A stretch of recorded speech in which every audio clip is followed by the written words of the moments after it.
šta se dešava? Gdje god se okrenem padaju ko snijeg. Sa Balkana istoka, sa pola planete. Svi bi Lejlu za ženu, a Lejla kaže ček te.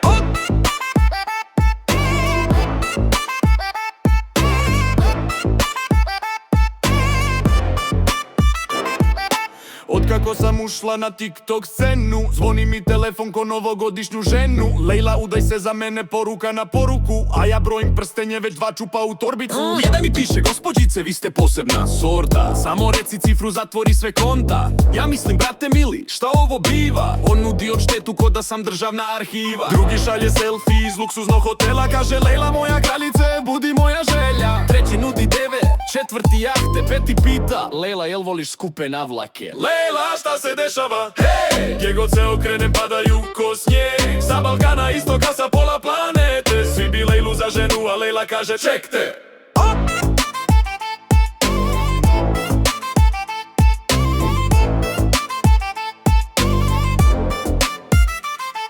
Balkanci vole priču, obećaju zvijezde, a sutra ti kažu da im smeta što si svježe. Nemoj kratko, nemoj usko, pričaj tiše. A Lejla misli, brate, haj ti malo diši. Kažem sebi, Lejla, stani, šta se ovdje dešava? Svaki dan nova ponuda, nova ljubavna predstava. Jedan kaže, ženo, rušiš komplekse moje, a drugi, šta košta da te vodim kući, da budeš ono moje? A ja se smijem, halo, gdje ste pošli? Prvo sebe sredite, pa tek onda došli. Jer ljubav nije pijaca, nije to licitacija. A ja nisam artikl, ja sam Lejla senzacija. Lejla, šta se dešava? Hej! Gdje god se okrenem padaju ko snijeg. Sa Balkana istoka, sa pola planete. Svi bi Lejlu ženu, a Lejla kaže ček te. 2 čupa prstenova, poruke u nizu. Lejla ide svojim putem ko boginja na pisti. Kad dođe pravi, znaće se bez greške. Dokle uživam, živim